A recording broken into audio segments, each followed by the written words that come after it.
Well, we'll leap right into it. You find me here in Saudi Arabia. I believe there's a big man called Tyson Fury out there hitting pads. Francis just had his go. So I'm waiting for them to kind of come and kick me out. So I want to leap right into it. Early this morning, I'm sure you woke up bright and early, checked your phone, see what's out there, see if there's any information. And Jon Jones is out of his fight with Stipe Miocic. They've scrapped the whole thing and they've called my friend and yours, Tom Aspinall, to come in and save the day. What was your immediate reaction when you saw the news? Well, I knew before anybody. I got called because Tom wasn't answering his phone. I get a call right away. Hey, will your guy go and do the fight? I said he would do the fight, but I had coincidence. And I don't speak for Tom, but I just spoke to him 2 nights before, and he told me he never agreed that Sergey should have been the backup fighter. I hope that Tom makes this public, and I'm not trying to share an inside conversation, but we don't have a whole lot of time to get this ball rolling. I would like to get that word out there. Tom Aspinall is the only guy who ever said publicly, I will fight Sergey Pavlich. As a matter of fact, I remember where I was when he said it. Nobody has ever said these words, right? But, and apparently, add Stipe to that list. I mean, Sergey is a backup fighter, which means if Jones get hurt, Sergey takes on Stipe. If Stipe gets hurt, Sergey takes on Jones. Everybody knows how a backup fighter works. But apparently in this situation, we had to defer back to my guy, the only guy. And you want to know when this happened? Tom Aspinall puts together the greatest roadmap and plan in the entire heavyweight division. As a matter of fact, for the entire sport, nobody laid out any kind of pieces. Tom returns after an injury, gets a win, grabs the microphone, and says, I'm going out to France. I'm watching Surreal's fight. I'm taking on the winner. Whoever wins between me versus the winner of that is going to qualify for the winner of Jones versus Stipe. Now, when Tom gets there, Surreal wins the fight. Surreal either doesn't know the opportunity he has or didn't follow his own sport because he ignored Tom completely. Now, that's okay. Tom then goes to the media, and he didn't have sour grapes about it. But Tom told the media right then, I am not going to bully Surreal. He knows why I was here. But I also know why he didn't call me out. He doesn't want the match. That's okay. I'm not going to pick on him. I'll move on. I'll go fight Sergey Pavlich. Tom said it very calmly, and he said it very sincerely, but he's also the only person to say that he would do the fight. Sergey Pavlich has shut off 6 guys in the heavyweight division in the first round in a row. This is Mike Tyson-esque. This is, you got to go back to the Mike Tyson days when Don King was finding homeless people to take a few bucks and keep their mouths shut and jump in there with Mike on Showtime. I mean, right, it was a scam. But you had to scam guys to have somebody that's done as well as Sergey. You want the news flash? My guy, Tom Aspinall, current favorite.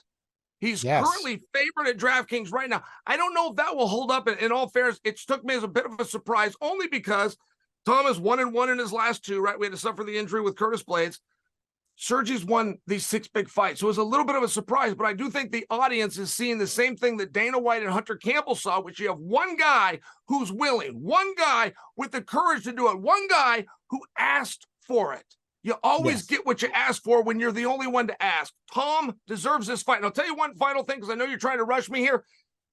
It is an insult to call this an interim title fight. This is the undisputed championship fight. This is how the world needs to look at it. What we are discussing doing right now, right here as you and I talk, is taking Stipe and Jon Jones and having them fight at a minimum, in a best case scenario, 8 months from now. You're going to have Pavlich versus Tom for an interim championship. Never in the history of our sport have you had a healthy interim champion and the return of your undisputed champion and have them not fight each other. That's weird. That's not the way it plays out. You are not going to have an interim champion that's going to have a whole bunch of steam because he not only represents the present, he's going to represent the future, right? Jones versus Stipe, there's some nostalgia and some loose ends there. They were both saying it was going to be their last fight. What's the difference? One of them hadn't fought in 2 years, and one of them's only fought once in 3.5 years. What difference does it make? If they're going to go do this fight over here, you're going to have a healthy, young interim champion, and you're going to make believe this is for the real belt. Come on, man. That is silly. This is for the true heavyweight championship. You believe there is an argument that if Stipe did not want to fight Pavlovich, he's kind of missed his spot. And actually, if Tom wins, or even if Sergey wins that interim belt, they should be the one fighting Jon upon his return. Should he accept it, which, again, he might not want to do that. But do you believe that Stipe has kind of missed his shot here and maybe needs to sort of say, hey, I missed it. I wanted one guy. I didn't get that guy. It's time for me to call it a day. Yes. Now, the one side that we don't know about Stipe, so I don't want to do an innuendo. The one side we don't know is if he was offered the opportunity to take on either Tom and or that has not been revealed to us. In fact, the way it was worded would lead you to believe that the company, Dana White, Hunter Campbell, have decided to take that match and preserve it somewhere down the road. I'm just sharing for you. Nobody's clamoring to see if we get down the road 8 months, which is the best case scenario. I mean, don't forget, this is a bad shoulder injury. Jon Jones is 36 years old. He's going to be 37. They took his growth hormone and his testosterone away. This isn't like the olden day where he could heal himself in record time. If he stays within the USADA pool, if it's 8 months, it's going to be the full 8 months. And I'll tell you another thing, to make believe that'll be 4 years. He's had one fight. Jon Jones is the heavyweight champion of the world that's never been punched in the face by a heavyweight, and he's never even punched a heavyweight in the face, right? Whatever that was surreal, was anything but a fight. We can call it a contest, and we can recognize it. I'm just sharing for you. That'll be 4 years with whatever that was. The only thing in between, Stipe at that point will have been out 3 years. Oh, by the way, his last time he was out there, he got carried out on a stretcher. There's nobody that's going to be clamoring to see those geriatrics at that point and then make believe that it's for the belt. So yes, if Tom wins the title, we will demand that when Jon returns, he takes on Tom. If he doesn't want to take on Tom, that's okay too. We just got to switch belts. You can't let him have an undisputed belt refusing to fight, guys. It doesn't work that way. It's never worked that way. And if right now in the short term, people think Jon has some kind of power due to a respect that will show of his past body of work, large at light heavyweight, that's fine. But you're going to miss what's going to happen if Tom gets the jump on Pavlich in Madison Square Garden, the co-main event of a sought-after pay-per-view. Oh, and by the way, we're not going to sit 8 months to wait for Jon. We're going to fight again in roughly April. So we're not just going to have one win that also comes with the belt. We're going to have two, both on pay-per-view. We will be bigger stars than Jon, and maybe we'll give Jon the opportunity. And you know what? Maybe we won't. No, there's something to be said. Should Tom walk in there, or even Sergey? But let's say Tom walks in there in New York State, in Madison Square Garden. Jon Jones is home and takes that belt. You know, who's really chasing who here at that point? It seems like Tom would have gone to the house, took what he wanted, and Jon's not really there to meet him and fight back. You know, it's almost, I think you're right. Tom could be in the driver's seat in that situation. But let me ask you, I know you guys talk strategy a lot. Tom relies on your strategy to get himself some success. When you look at this Sergey fight, there's this argument that, hey, Sergey hit so hard, Tom's got the wrestling, just take him down. Or do you see a route to victory for Tom on the feet due to his speed and his ability to get in and out and land those combos? Oh, no, Tom can definitely do it on the feet. In fact, I don't know that I subscribe to go take him down right away. I don't mind the clinch. I don't mind if Tom wants to clinch him and push him into the fence. Tom has height. Sergey's actually got a few pounds on us, but Tom has height. He's got some real leverage, particularly if he gets into an underhook. Look, before we get there, one thing that I don't think we can debate, and you can give Sergey the nod for power. You want to know how much power Tom has? Enough. That's the answer. He's got enough. If he hits you, it doesn't really matter if Sergey hits you harder. Tom will put your ass down. But here's the difference. One thing that won't be argued is combinations and speed. Tom is just simply too fast. And if there's ever a mistake that Tom has made, because I can be real critical of him as well, sometimes he starts his combos with a kick. When he does that is when he's susceptible, not only to takedowns or clinches, but he's also susceptible to get some punches. He needs to finish with the kick. But those are small adjustments. That's a lesson that I feel that was learned the hard way against Curtis Blades. Yes, I think there's going to be a stand-up fight, but I think a number of guys had wilted to the fear of Pavlich. And I don't believe that Aspinall is going to do that. Look, Sergey's very special. I don't want to take away from him. One thing about this sport, and you and I know this as well as anybody, we are going to fiercely adhere to the rules that we make up on the fly. Right? We don't have anything around an interim championship. This is a very weird scenario. Okay, Jon Jones allegedly, don't forget they took all his needles, all the good stuff. So that's going to be a very hard recovery at this age. It's a guy that's already sat for 3 years. This is a guy that's not taking good care of himself. I wish Jon the best. I don't want to kick him while he's down. I'm trying to be very realistic about the scenario, and I think Jon can handle a little bit of the business from me. Look, Jon Jones is going to be out 8 months in a best case scenario. That's going to put him at 37 years old to preserve a fight with what will then be a 42-and-a-half-year-old. And you do have to understand, that's 8 months in the best case. Yuri Prohaska was hurt for 7 days. In 7 days, they took the belt off of him. Jamal Hill was hurt for 2.5 weeks. They took the belt back. we're now led to believe that Jon can sit for 8 months, sit on his spot, sit on a championship where we're going to have a busy and active future of the division, whether that be Tom or that would be Sergey. I think in the very short term, that looks right. I don't believe after this fight and possibly one more on pay-per-view with these mega stars, Tom has an entire country behind him right now. Jon Jones on his best of days fights in front of a bunch of people dressed up as empty seats.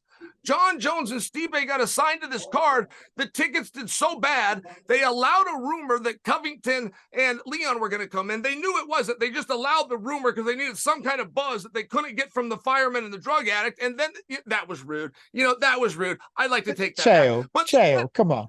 Co-main event. They Classy. had a world title co-main event, and they still haven't sold out the Garden. I mean, these guys aren't a flop in their best of times. To make believe 8 months from now, all of a sudden people are going to be interested. Look, I think it's a tough sell. And I don't say that to kick those two guys. I respect what they're doing. I say it because I'm trying to add an obvious factor, which is us, the public, need to unionize. We need to get together and rise up above the man and let the world know this is for the championship. You don't get to call it an interim championship. You promised the world the heavyweight title would be contested on this date at this venue. You've got two heavyweights. Go contest the goddamn title you promised them.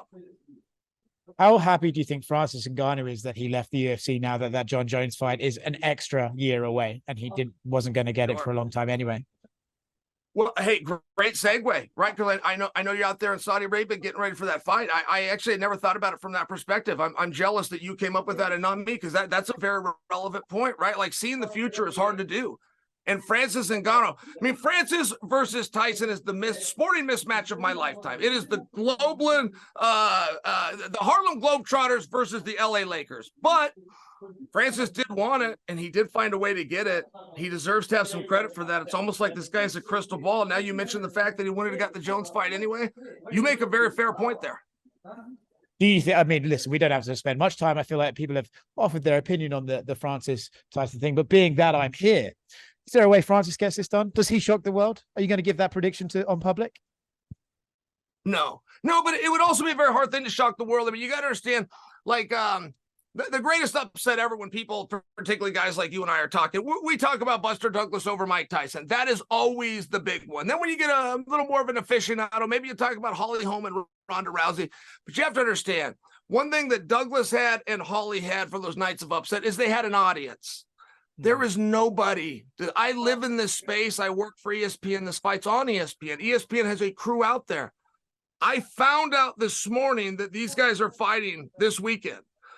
This has been like, if you go out and do a fight, right, if a tree falls in the woods, but nobody hears it, doesn't make a sound. If these two bums go out and fight each other, but nobody watches it, does it matter? What world is there to shock if you're not watching the contest? So no, there's no ability to shock the world. Does he have an ability to beat that fat, slow gypsy? Yeah, I would imagine he does. Does he have an ability to impress the world?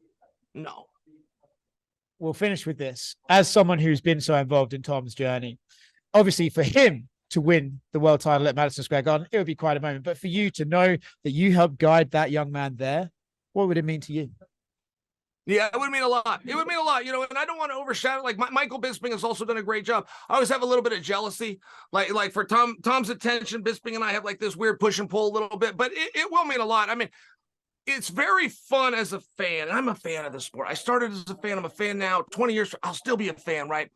But it is very fun to identify something early. And Tom did have some down times. I could just go back to that Curtis Blade fight. That's a main event in his own arena. Throws 2 kicks. It was his own doing. He's go down, got to go have a surgery. It's a big deal. That surgery, most people don't ever get up from it. He got up, fought in a main event, stopped that guy, and now is going to go to the Mecca for his first world title opportunity, man. I'm proud of him, but it's nice of you to include me. Frankly, he did all the hard work. I just sat over here and observed it. Chael, thank you very much for joining me. I'm going to go back to watch the men you spoke so highly of, hit some pads, and enjoy this spectacle and show that I've got over here. Yeah, well, that's good. They can hit pads. They're sure as hell not going to hit each other Saturday. And if they do, no one's watching. I might go watch this open workout. That actually sounds interesting. The Globetrotters versus the Lakers. You should put that in their headline. The sporting mismatch of a lifetime, coming to you only this weekend from Saudi Arabia. Kaboom!